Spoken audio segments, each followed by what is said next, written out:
Hello, readers. Welcome to 20 Questions with Your Favorite Author, where we ask authors important questions like, why would you agree to be on this podcast? I'm Kelly Lynn Colby, Editorial Director at Cursed Dragonship Publishing. Our guest tonight is D.H. Dunn. D.H. Dunn writes fantasy and adventure fiction for readers who enjoy empathy-driven heroes, deep characters, and imaginative worlds.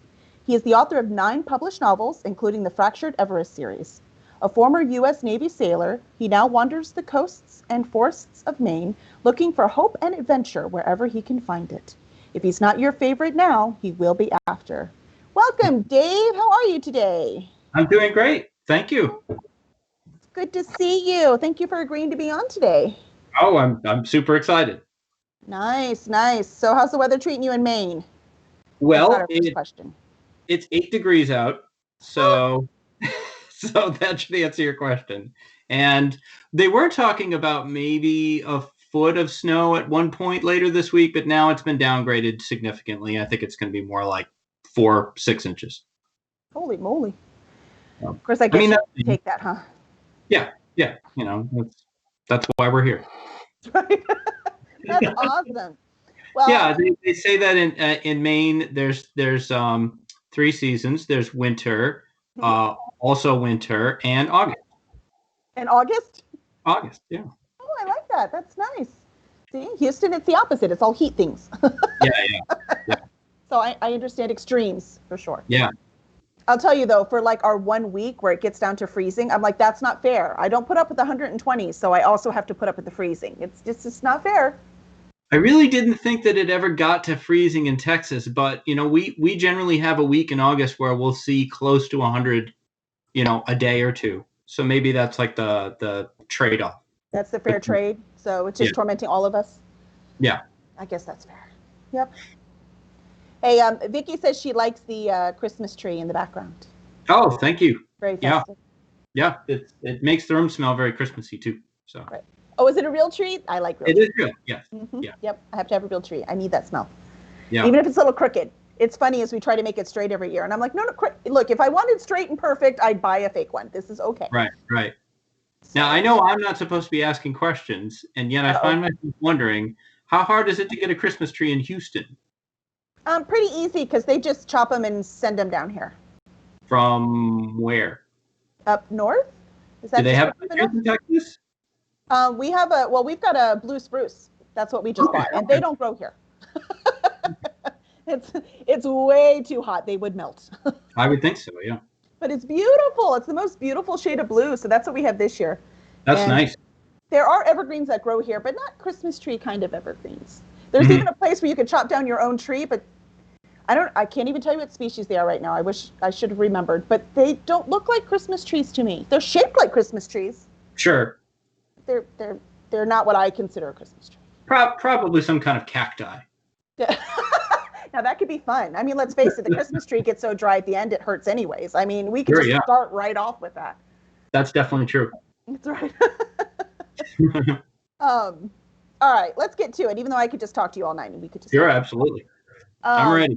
Hit me. All right, let's see. Where do you get your ideas? Okay, so I have watched 4 previous episodes of this podcast. I am a loyal viewer, so I did know this one was coming. So I had some time to think about it. And a couple weeks ago, your guest, I want to say Meg, the one who wrote the beautiful Stephen King book. Yes, that's Meg. Fascinating subject, the science of Stephen King. How cool is that? She talked about how it starts with a what if. You know, it starts with a question. And I thought about that a lot. I think that's true. I think that it does start with what if. And like in my case, my big series is, you know, what if in 1950 they summited Everest and when they got to the top, they found a door. Like that's basically the initial where the idea comes from.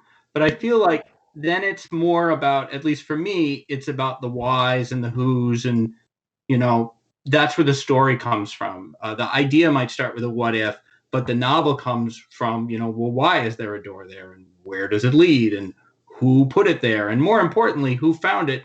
And why would they go through it? What would be going on in their lives that would put these particular people in this unlikely place and then have them make that unlikely decision? And the story for me just in anything, not just in the Everest, but in all of that, it always comes out of the character choices, and those usually come from why. So where do you get your ideas? I mean, I think it starts with just having kind of a weird brain, and then you just keep asking questions about things until, you get enough good answers that there's a story there. That's fantastic. That's a great answer. Asking questions. Yeah, absolutely. I love it. All right. So rumor has it you were in the Navy. Will you tell us a fun story from those days? A fun story from the Navy. Well, I was in for 10 years, nice. But I was kind of in two navies, because there's the first 4 years of my I was on a ship. Mm-hmm. And so maybe the first fun story I could tell you, because the whole hour could be Navy stories. I mean, Navy stories is a thing. Yes. The first, when I was in, so I did my boot camp thing, and then I did A school. And A school is where you get like your technical training. I was a radioman. My husband and I were ETs, so yep, I get it. Oh, okay. So we totally know what we're talking about. Awesome. So in fact, I'll go back a bit more, and I'll say that when I was talking to my recruiter, mm-hmm. not even in the Navy yet, mm-hmm. I'm a dumb 17, 16-year-old kid, and they're asking me, well, what do you want to do? What do you want to do in the Navy? Your ASVAB scores are this and that, and you can be in this rating or that rating. What do you want to do when you get out of the Navy? And at the time, what I really wanted to do was work in radio. I wanted to either be behind, like an engineer behind the scenes, or an on the air person, something like that. So they talk you into radio man, like that's. So they're like, radio? Well, what could be more like radio than Radio Man, which has nothing to do with radio at all. Oh, those recruiters. Fill it. So, but I didn't really realize that I had been had until I got to high school, and I'm like, well, what's all this typing? Why am I typing? Where's the microphone? What is this circuits, radio wave propagation? Why do I need to know this? So when I finished A school, I got my orders, and I remember asking for, I was in the Navy. I enlisted. So, I want to do the Navy. I want to do the Navy that I saw, in the movies. This is 1987. So, Top Gun and and so I put in, you put your dream sheet, you put in what you want. And I put in aircraft carrier, submarine, guided missile cruiser. And I got my orders, and I'm like, well, what is this? What is LPD? What is that? That doesn't. So I went and looked, and they had like this big wall of all the ships. And I found the picture of my ship, and it's like, there's a subreddit called Watch People Die Inside. And that was me. It was like, it's just a big box. Like, it's just a big box that floats on the water and goes about 10 knots, and it doesn't do anything cool. You will never see an LPD on a commercial for anything. But I did my first 4 years. Tell the audience what an LPD is. An LPD stands for a landing platform dock. And it's basically an amphibious ship that sinks the lower half of itself. And then little marine hovercraft shoot out the back. And so the whole idea of the ship is to carry about 1,000 Marines back really slowly up to a beach that's shelling back at you, drop these Marines off, and then limp slowly away. And this was our job. And but I ended up, like I said, there were two navies that I was in. That was like the real Navy, in a way, because that was 4 years, and that was me going from 17 to 22, if I did my math right now, 17 to 21. I was a radioman. Math is involved. So that was like my college years, and I really kind of had that kind of growing up experience at that point, and definitely saw the world. Also got married, had a kid, like all of these big life moments inside that 4 years. Then the other part of the Navy is all shore duty. One of those stations was in Maine, and then one of them was overseas in Sicily. And like I said, the whole hour could be Navy stories. But I definitely remember being just flabbergasted at my duty assignment, and getting this weird, fat, flat ship, and trying to understand how this was going to be cool. You're like, this is not Top Gun at all. No. That's all. No, just for the record, we come from a Navy family. My mom and dad were both recruiters in the Navy too. They Oh, were other wow. things as well, right? You're not just a recruiter, but they served their time as recruiters. And my mom says she never lied. She just didn't tell them everything. Well, in the end, I was very glad to end up in that rating. I really enjoyed that work. Radioman and Radioman and ETs work closely together, and I enjoyed working with ETs a lot. Actually, I And don't think there's Radio Men anymore. I think they got rid of them. no, Radio they're Men, gone. Torpedo Men, a whole bunch of them, and they put them all under ET. Yep, they're gone. They became some kind of data processors, I think, for a while, and now it's just completely gone. But it's such a broad career path. I mean, there's particularly back then. I don't know what it does now, but back then, and I got to see it when I came in. It was all teletypes and tapes, and when I went out, we were doing TCP and internet, and so I watched that transition happen, and that was very cool, and it certainly prepared me. I got out of the Navy in '97, and I had done a whole bunch of internet work at my last duty station, and '97 was a good time to know anything about the internet. It was pretty easy to get a job. And that got me into the next phase of my life. That's pretty awesome. So it worked out. You served your country and still Absolutely. got something out of it. Yeah. I'm super proud of my Navy time. It's awesome. If you meet me, I will mention that I was in the Navy probably inside the first 5 minutes. I'll mention writing, Maine, and Navy probably all inside all that. in the same sentence. I'm not mentioning writing. It depends on who I'm talking to. I'm getting better about that. Well, you've got some amazing stuff. You really need to share. You're a writer. Zephyr wants to know if you became a ham radio operator. I didn't. I've thought about it occasionally. I did not. I think the thing that the Navy led me to do was to become a sysop for BBS in the very brief, maybe 4 or 5 year period where BBSs were a thing, kind of the internet before the internet. I mean, the internet was there, but nobody was using it. But the Navy led me to do that, and I always thought that was a little bit like ham radio, but not really. Well, it's time to move up. We both have our licenses. Come on now. Yeah. If you're going to wave that geek card, have all the geek cards, right? I certainly should. Everything I did in the Navy leans towards being a ham radio operator. Makes sense. Yeah. So now let's talk about your writing. In your Fractured Everest series, which is a great name, by the way, Thank you. have multiple worlds all connected via portals with characters either falling through them or other creatures falling out of them. So I guess we talked a little bit about that, but how does that magic work? Well, the idea behind the premise is that there are multiple dimensions, if you will. There are alternate Earths, and there's kind of think of them as like a wheel, and every Earth is a spoke on that wheel, and then the center of that wheel is Everest, and so Everest is kind of the focal point that connects them all, and so inside Everest is all of these portals that then lead to all these other worlds that have an Everest, but other than that, they are completely different. And that's why, you have like Seas of Everest, where in that book, they go to a world where Everest is almost tropical, and there's like an island around it, and there's everything that's going on there. And then so on and on like that. How does the magic work? I mean, it works, No, there's a lot in there about, in fact, how the portals work. It's a fairly key plot point because you can use them incorrectly, and then that has very bad consequences when you don't use them. Then don't tell us. You're good. Oh. But the wheel is good because I just began it, right? So I couldn't see the big picture. So that's very interesting. I love that kind of thing. Yeah. It's very cool. Vicky wants to know. Sorry, go ahead. I was just going to say the Fractured Everest series name is fantastic. I did not come up with that. That's a mutual friend, Maya Cleve.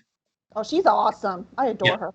That was her suggestion. Well, she did great because that's a great name. Yeah. So Vicky wants to know, do you write more in the winter or in the summer? Always. There's no time when I'm not writing. And I spent probably all of last year just piling up as much material as I could, and that allowed me to release while writing more. Whereas last year, most of last year, 2019, I didn't really release anything. So now I write, I write every day. I write, that's when you're indie. A lot of what you do when you're indie is about momentum. and keeping not rhythms and stuff. There is an Amazon algorithm that you have to worry about when you release a book. Amazon tends to promote that book much more strongly in the first 30 days. So, like, for example, if you had 3 finished books, you're better off releasing them. Maybe release one, wait a couple weeks, release another, wait a couple weeks. That way you're constantly pushing that cliff out. But in general, it's just the more books you have out, the more traction you start to gain. I've definitely seen that over the past couple months now that I finally have a larger number of books out. When I had 3, it was very hard to get really any kind of traction, any kind of notice.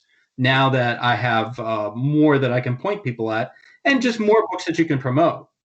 You can, if you have, like, I've got a standalone, The Fifth Interdictor, and that's valuable to me because I can then say, okay, I have these books, but I also have this.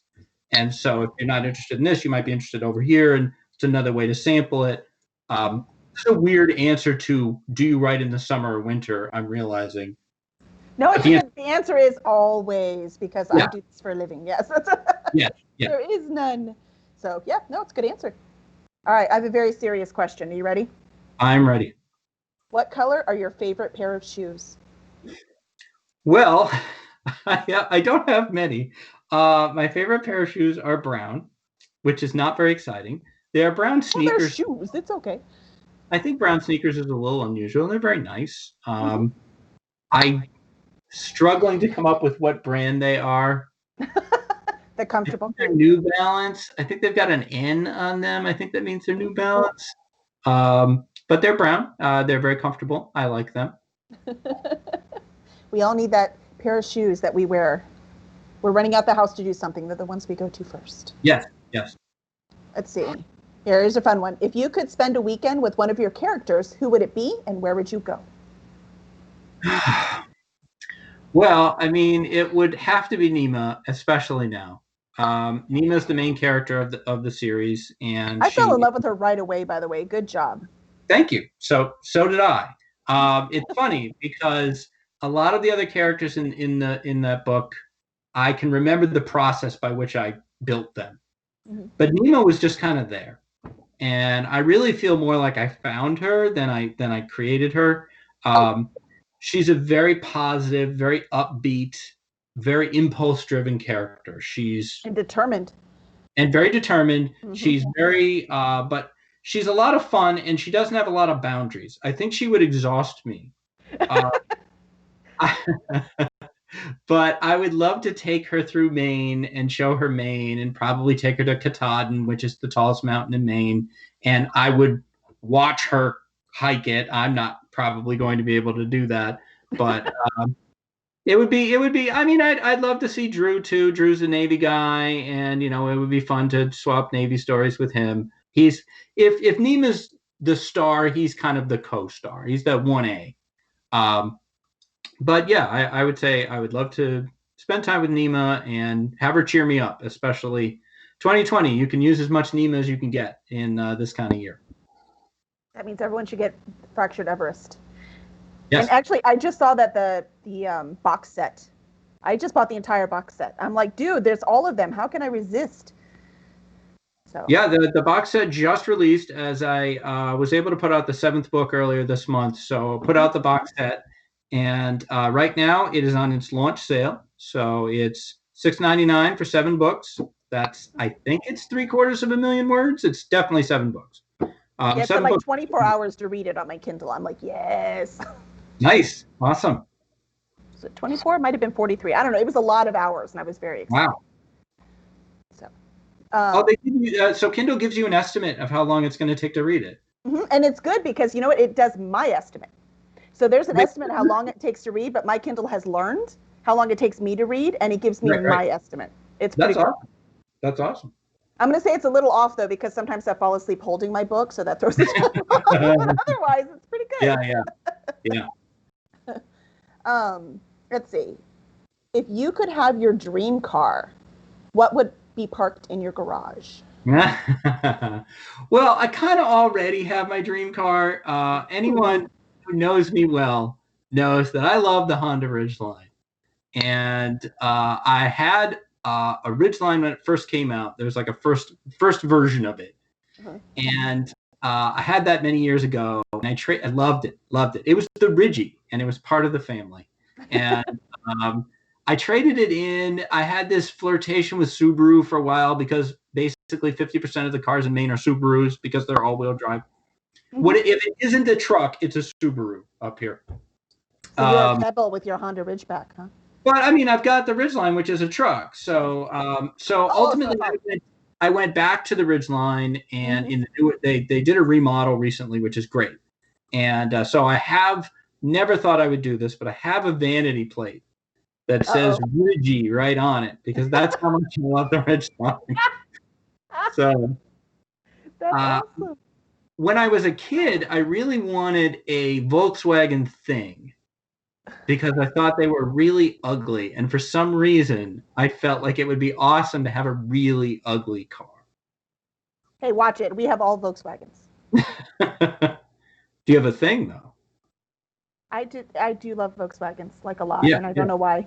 And then, like, the next car, I was like, ooh, I really like that Audi. And my son was like, Mom, it's made by Volkswagen. I'm like, see, I have a thing. I just obviously like them. Yeah, even when you don't know, you know. I didn't even know. Exactly. Yeah. So, awesome. See, I didn't even know it was a truck. Do you see how much cars I don't know? So, I figured I need to start asking other questions. So, good answer. Let's see. Oh, the beginnings of your novels are action-packed. Like, I started 3 of them, and I was like, holy moly. So we've got, like, a young tour guide chasing a Yeti on a snow-covered mountain on one. We've got an assassin and the protector facing off in another one. So what makes you choose this kind of start? Stupidity, really. Why do you say that? Being really dumb. I remember we are both attendees of the Superstars conference, and highly recommend Superstars conference. Go Tribe. And I took a class with Eric Flint. Wonderful and incredibly kind, nice man. Very crusty, but in a kind way. Right. Kind of like a Dr. McCoy kind of deal. That's actually a perfect description. Good job. Exactly. If Dr. McCoy wore a bowler hat all the time, that would be Eric Flint. And he did a class on openings, and we had to submit our openings to him. And he talked a lot about how you can't open with action. And of course I had. And he said the danger with opening with action is you're asking the readers to ride along with someone they don't know yet. So they don't care. So, and basically he said, this is a terrible idea. And so afterwards I asked him, I said, well, you read, what I put here. And he said, well, it's okay, because you did it right. So whatever weird thing is in my brain, I guess I know how to sneak enough character information in early. I do spend a lot of time on that first page. I probably rewrite my first 2 pages more than the rest of the book.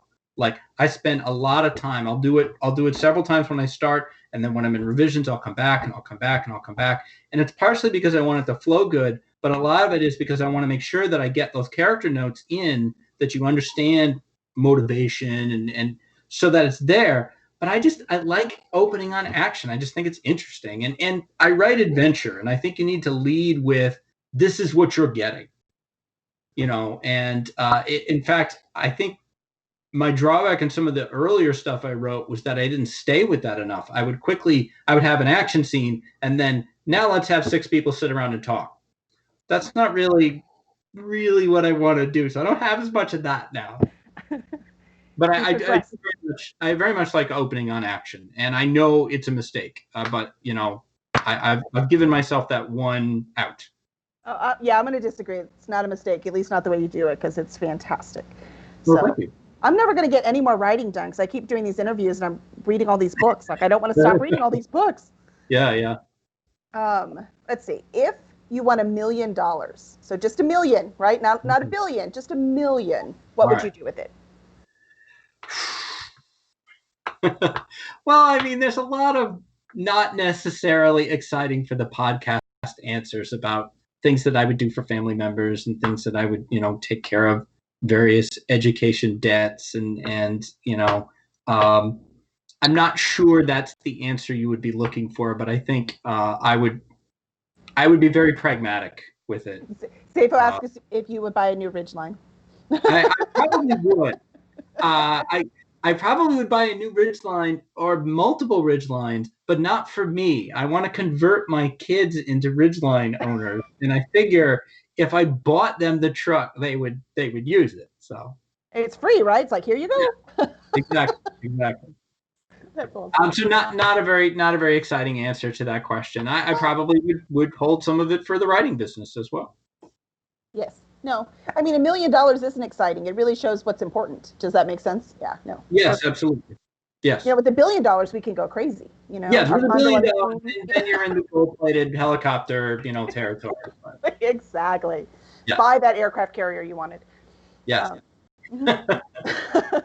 So, who has inspired you along the way? Well, there's so many. When I started seriously writing, one of the first people that I interacted with who was in the industry, if you will, was Jean Cavellos, who runs the Odyssey Writing Workshop. She's also a novelist, and she used to work at NASA, and she's an amazing person. Where is that? That's the Odyssey Writing Workshop is in New Hampshire. It's basically it's the Clarion nobody talks about. Like, East it's Coast not Clarion. as well known as Clarion. But it's like I think it's 2 months retreat. And I lived in New Hampshire at the time, which is where they have it. And I knew I would never go to it because I could never give up 2 months of my life to do that. Mm-hmm. But I was very interested in it. And I went to a convention she was at, and I started talking to her, and she was super nice. And that kind of led me on this string of being really lucky in talking to people who were very nice. And I took some classes from Mary Robinette Cole, who was incredibly nice, and she's been very influential on me. David Farland, again, incredibly influential. A lot of the stuff that I do in these books mostly comes from stuff I learned from David Farland and stuff I learned from Jim Butcher. And Jim Butcher's another one that has given. Anytime you read something I wrote and you go, "Wow, that's nuts," that's Jim Butcher, because I remember I asked Jim, "When do you know if you've gone too far?" And he said, "I'd rather be bad than be boring. I will just go for it." And I try to, he does like to torture his characters. I have to say Kevin Anderson is probably the writer I pattern me after the most, in terms of he's just such a kind, generous person who is always at your level, no matter who you are. He's there. He's never up. He's always respectful to everybody he talks to. Both he and Rebecca are just incredibly kind, incredibly generous, and treat everyone like a colleague. Exactly correct. And really, I can't come up with anyone that I have interacted with in my professional writing side that was a jerk. Like, everyone has been nice. I've been very, very lucky. So I'm inspired by all of them, That's great. That's the way to do it, right?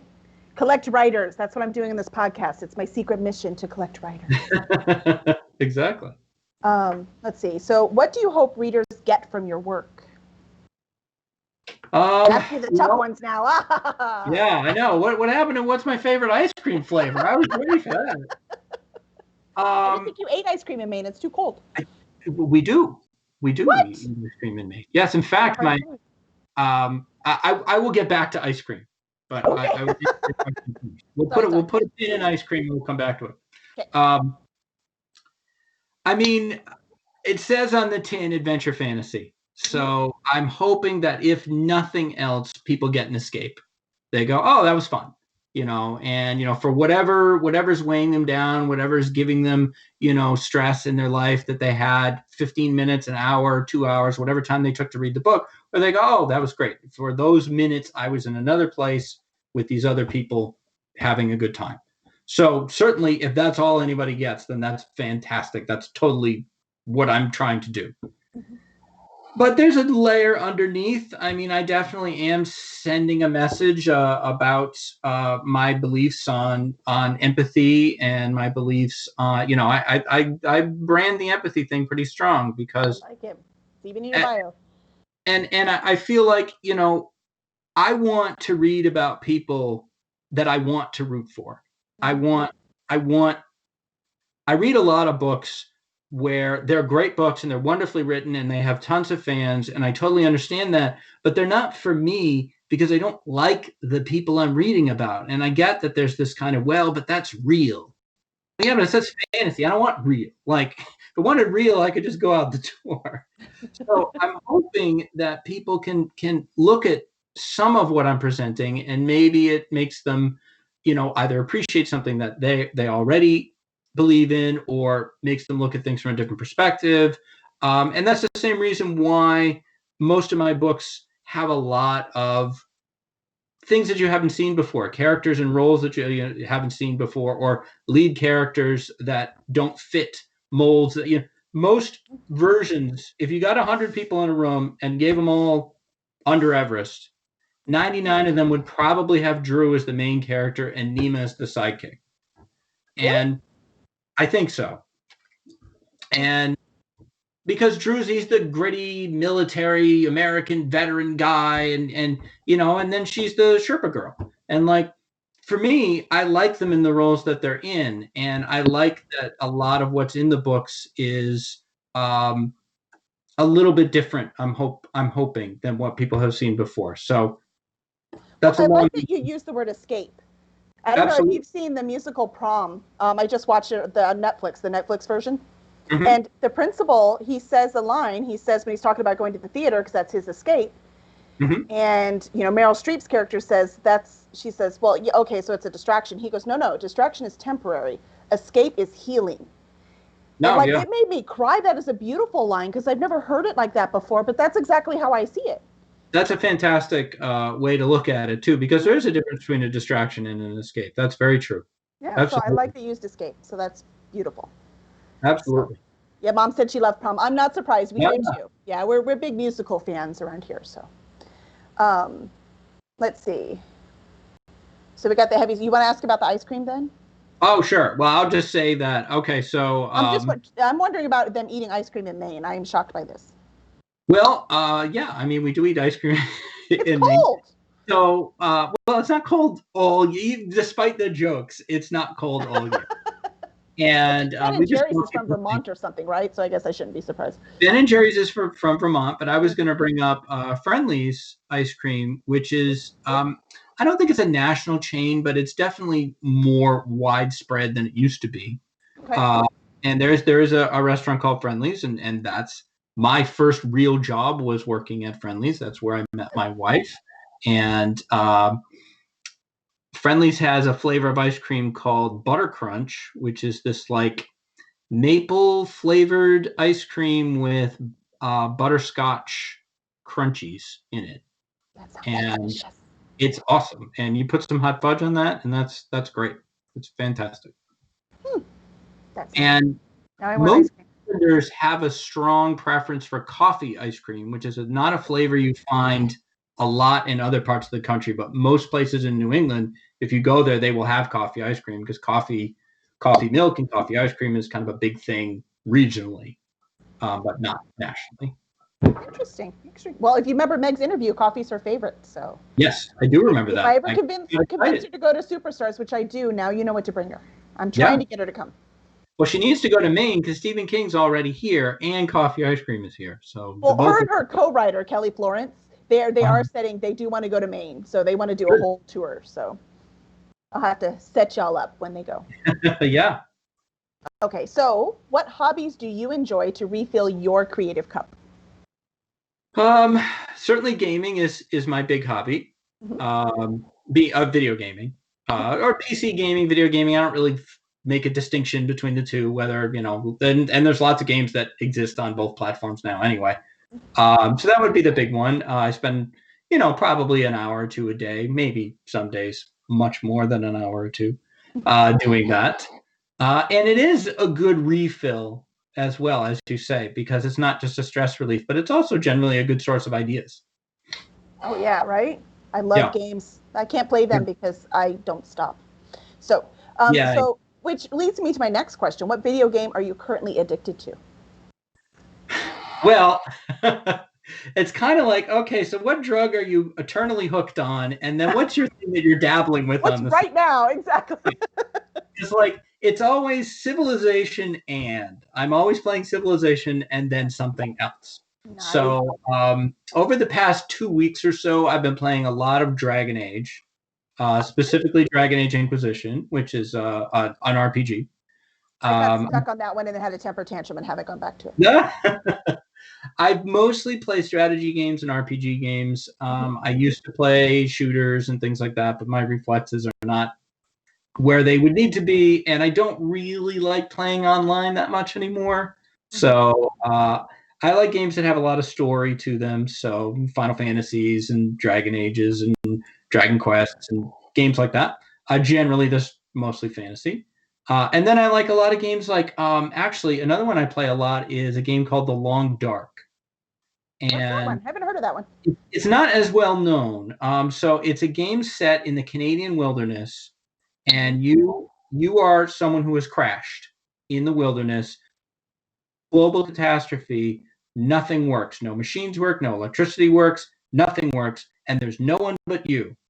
And you've got basically a meter for your cold, a meter for food, a meter for thirst, and a meter for stamina. And you literally just have to try to survive and see how long you can live wandering in the really, really challenging weather. You'll find, a town, you might find a car, and you're like rummaging through the glove compartment, like, oh my gosh, a candy bar. This candy bar is the greatest thing ever. And the game will let you do a lot of really stupid things, so I do them. And you end up like, oh, a railroad trestle bridge. What happens if I try to jump? Oh, I couldn't make that jump. Okay, I'm dead now. But you end up with like a story. There's no story to the game except your story. But your story ends up being about how you stumbled across a deer and then was able, you were almost frozen to death, but you managed to get to shelter and you tanned the skin, and that gave you the mittens that you needed to be able to climb up this rope. And like, it's its own thing. Long Dark, I highly recommend it. It's like $20, I think, $30 maybe, and really, really great. It's available on every platform I can think of, and it's its own thing. Like it's its own story generating world. It's really, really cool. I'm with you. I like the RPGs too. Yeah. We played EverQuest for years, but again, like you said, who has time for that? I don't have time. Same. I wasted so much time trying to get my Epic camping, camping for, I don't even remember what the hell it was. I was camping. I had to camp something for my Epic, and it was like days that, I would like log on and like I would be there for hours just sitting looking at this thing, like, and yet I'm nostalgic for this complete waste of time. I know, I want to play again too, stupid brain. Yeah, like waiting for the boat to go from, I think it was Freeport to Quanos or something, and like the boat ride itself was like 20 minutes long. And if it's staying? It's nothing but standing on a boat. And it was great. It was awesome. But we loved it. It was fun. We did. Hey, where's your favorite place to write when you were allowed to write anywhere else? Exactly where I am right at this moment. Sitting at this table is where I do most of my writing here, and then behind me is a standing desk, and I do a lot of revisions here, and I do all the formatting because when indie, you got to do all the stuff. Which, if you're a small publisher, you're doing all that stuff too. Yes, I am. So all my vellum and all that is all happening over there, and I do a lot of the marketing and stuff over there. But in this room is fantastic for writing. That's awesome. You have your own special place. Yes, I'm fortunate to have that. So what is your least favorite chore around the house? Told you we were going to ask important questions. I mean, I like a lot of them. So yeah, I don't mind a lot of them because I like I like doing the dishes because I like taking something that was messed up and making it nice, like making it clean. So let's see. I would say taking the dog out when it's 8 degrees. Oh, yes. Like I That did would right not be before fun. the podcast. But I love her, so it's worth it. It's better than cleaning up a mess in the house and her thinking that's okay. So, yes. Absolutely. Yeah. What is your idea of a vacation? Well, it's a hard year to ask that question. It's the best year ever. It's like if I could be anywhere. Yeah, I mean, ironically, if I could be anywhere, if everything was different and everything was the way it was, and I didn't worry about all of the things that I would worry about. And I may never fully be able to not worry about those things again. I don't know, you know. Right. I would go to Acadia, where I've been a couple times before already. But Acadia National Park in northern Maine is one of the most beautiful places I've ever seen. How boring! I'm in Maine, and where do I want to go on vacation? Maine. But I guess I would love to see Alaska. You would think my answer would be Everest. And I'm sure. I mean, I guess I would like to. The problem is, I wouldn't mind if you could beam to Everest. But I don't really want to travel to Everest. I don't want to go through all of that journey process just to get there. Whereas if I could go to Acadia, I just get in the car. Like, that's not bad. Yeah, but Nepal would be nice. Nepal would be, yes. Like, if I could just, bam, I'm in Nepal, I would do that part. Oh, I don't want to fly. It's way over there. Look at it. Hi. Right. I don't want to fly 18 hours to Kathmandu. That's really the problem. From Kathmandu, I think I'd be fine. That sounds fair. Totally fair. Let's see. Can you tell us about your favorite convention experience? And this could be as a panelist or a fan. Yeah, well, I have been on no panels. There you go. So I will say that my favorite convention experience is actually Superstars, but managing the appointments for Superstars, which is something I do, is that's my favorite experience. I really enjoy making that process work smoothly, and I enjoy seeing somebody, particularly the pitches. I love talking to people right before they do their pitches, and having them practice their pitches with me, and telling me, "Hey, you got this. This is good," and then seeing how they did when they come out, and that's very much that's my favorite part of going to Superstars now, is actually that. And I would say, yeah, of all the conventions I've done, everything I've been, that's my favorite thing. That's awesome. And you might notice we changed it so we can see your gorgeous covers, because they are gorgeous. Thank you. So Thank you. You could see that when we were talking about the fractured Everest, that's under Everest over there on the left is the first one in that series. It's fantastic. And that's all 7. Yeah. All right. We're good. And then Talents and Threads, right? That's a short story collection. Yes, that's a short story collection. Yeah, so they're beautiful. So that leads me to my almost last question, and that is, how do you choose these covers? Well, it's funny because these covers were the first one of these covers to be produced is actually Beyond the Unseen Key, which is 5th in that line. Okay. And the first 3 books originally had different covers from a different cover artist, and beautiful, beautiful covers. I will have one. So they look like that. So get that on. So those are beautiful. And I'll explain why I ended up with different covers. Holly, they did a fantastic job with those covers, but it's beautiful. Holly became sick and had to scale back on their work.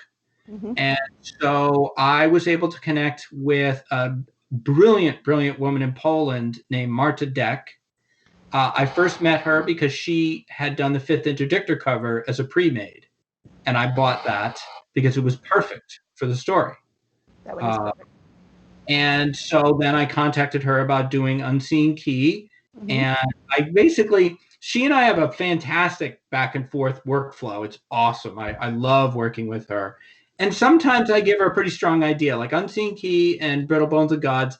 I gave her like a drawing, a very bad drawing, and said, I would like it to look like this, just not awful. Just not like I did it, yeah. Right. And she has to go out and find the stock art and things that match this profile. Mm-hmm. And so we did those two, and then we did Within the Hollow, and we did Thorns of the Serpent. Mm-hmm. And then I realized, these don't line up with the other covers. And I felt one of the reasons that the first three books weren't performing that well is that this, while beautiful, doesn't tell you what the book is about. Right. It says it's about a mountain, and it isn't. It's about Nema. Yeah. And so Nema needed to be on the covers, but that was a big worry for me because Nema, the only one of the covers Marta had done that Nema's on is Unseen Key, and it's just from the back. From the back, yeah. You need the right actress for that one. Right. I mean, it was a real challenge to find stock photos that had, first off, that didn't have super sexy poses because that would be completely inappropriate. And there's nothing wrong with super sexy poses. Just they don't. It doesn't fit your books. Yeah. They work with these books. And Nema has a fairly specific look to her, and I really didn't think Marta was going to be able to find a model that could match that. Not just to get an Asian model, but to get an Asian model that wasn't Japanese, that was, closer to Nepal or Sherpa. And she did. I didn't think she could do it, but she did an amazing job. Yes. And each one of those covers of the first three books, that's at least 3 different people. In one of them, it's 4, and in the other 2, it's 3. And then the hair is hair that she has painted.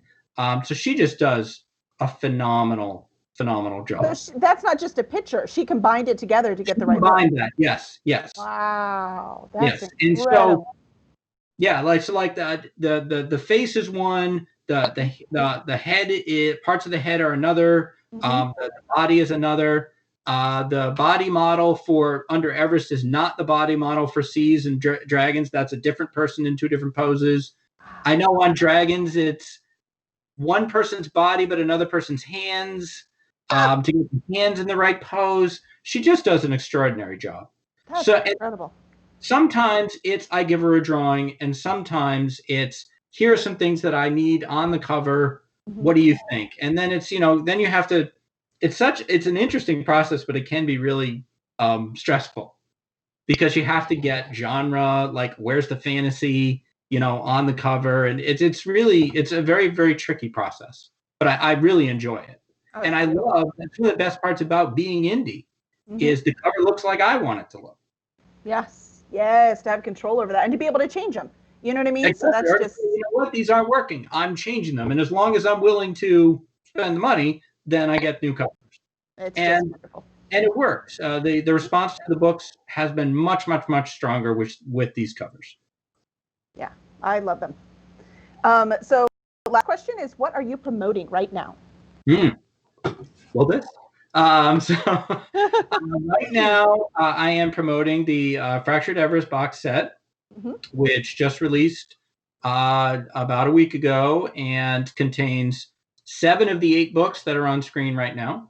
Talons and Threads, however, is on sale for 99 cents by itself. My other standalone, The Fifth Interdictor, is also on sale for 99 cents. Very cool. So, yeah, right now I'm promoting the box set. Love it. Love it. Love it. Well, Dave, you were awesome. So all these people who want to know so much more about you, where can they find you? Well, you can look me up on dhdunn.com, and that has all my latest books and links to them on there. You can follow me. As far as social media goes, it's kind of a step down. So I'm on Twitter, and I'm reasonably active on Twitter at dhdunn. I probably tweet 3 or 4 times a day. Most of it is just silly stuff. Just for fun. Nothing earth-shaking, and just again, kind of like the books themselves, just trying to find a little fun. Yep. I am on Instagram. You can follow me on Instagram at dhdunn, and there you will see mostly pictures of my dog and pictures of me. And now that I figured out how to get screenshots off Xbox, you will see pictures of my video games on there. Sweet. Do you play on Twitch at all? You should stream on Twitch, man. Oh, yeah. I've thought about it. I am on Facebook, but I have no idea what I'm doing. So I wouldn't suggest anybody go there. Someday. One thing at a time. Yeah. We can't do them all. You got to choose your favorites and stick with it. Right. Yeah. Excellent. All right, so everyone go out there. Now that Dave is your new favorite author, get his books. Please leave him a review. Also, leave us a review on your favorite podcast site, wherever you listen to this. You can also subscribe on YouTube. We'd appreciate that. Or follow us on Twitch. So if you have any questions, please let us know. And next week, we have Brian Corley on. So I can't wait to see you next week. And ending music. La, la, la, la, la, la, la. That's all we got. Nice. Music. Da-da-da. Okay. We did the thing.